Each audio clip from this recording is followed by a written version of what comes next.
All right, get ready for a tech treat because following today's tech update, we're going to be showcasing a standout call for my weekend show. It's called The Kim Komando Show, of course.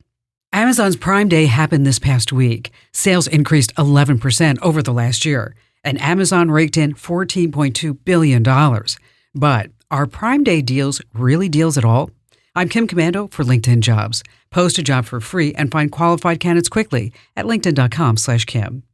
Google searches for the question, is Prime Day a scam? Shot up 300% in Prime Day's first 24 hours. The question is based on an idea that leading up to Prime Day, Amazon tweaks prices up. Then when the day arrives, it cuts them back to where they were originally. But that cut appears to be an instant Prime Day discount.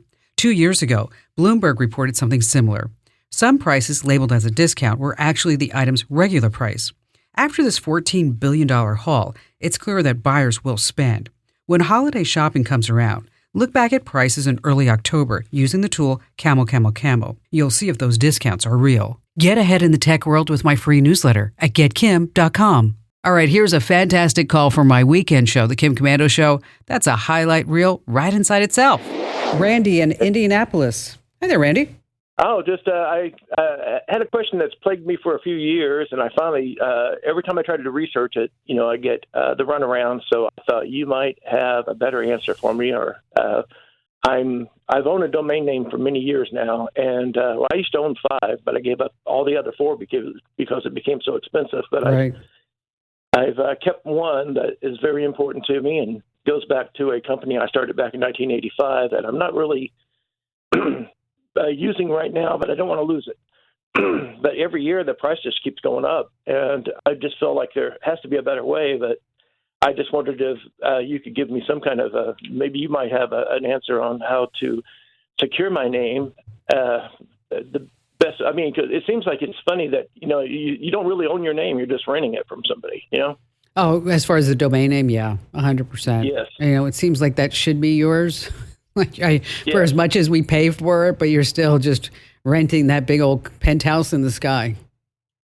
And I had it parked, and one of the things that's aggravated me in the last year or so is I noticed that somebody tried to pull my name up, and they said, "Hey, your name's for sale." And I went to double check, and it actually did go to a page where it's saying, "Well, this name is currently owned, but if you're interested in buying it, let us know."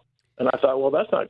So they're almost advertising to sell my name, Yeah. And, it's always a good idea, even if you're not going to use the domain, is to have at least an informational page up.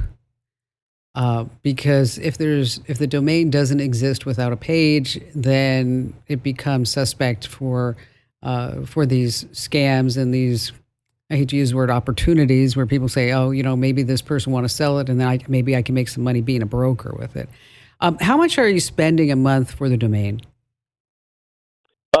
I mean, that's the thing. I'm on a really tight budget, actually, too. I should let you know that. So it's I'm actually only spending whatever it costs for me to register it each year. What do you know? Sometimes, but it's about $21.95 a year. Okay, that's pretty cheap.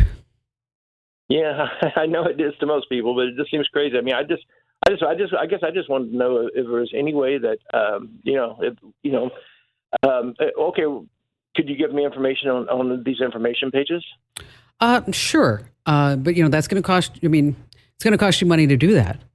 And if you're saying that you can't afford $22 a year for a domain, and then you're not going to want to spend $8 a month or $12 a month to put up an informational page there. So I think, Randy, what we're looking at is, if you want to keep the domain, is that you're going to have to spend $22 a year to keep that domain.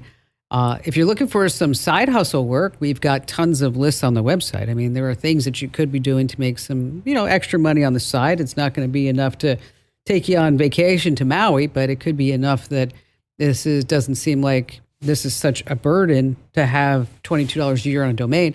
I'm kind of thinking about how, maybe being an online juror, you make $60 a case with that and maybe do one case a month. That's $60 a month. You could do TaskRabbit. You could be a virtual consultant. I mean, there are all kinds of things. We have a list of really good, legitimate work-at-home opportunities over on the website at komando.com. Hey, thanks for lending me your ears. Now, if you have a question just itching for an answer, super easy. Just swing by commando.com and click where it says email Kim. I promise I read each and every note you send. And don't miss out on text top stories. Subscribe to my free daily newsletter over at getkim.com.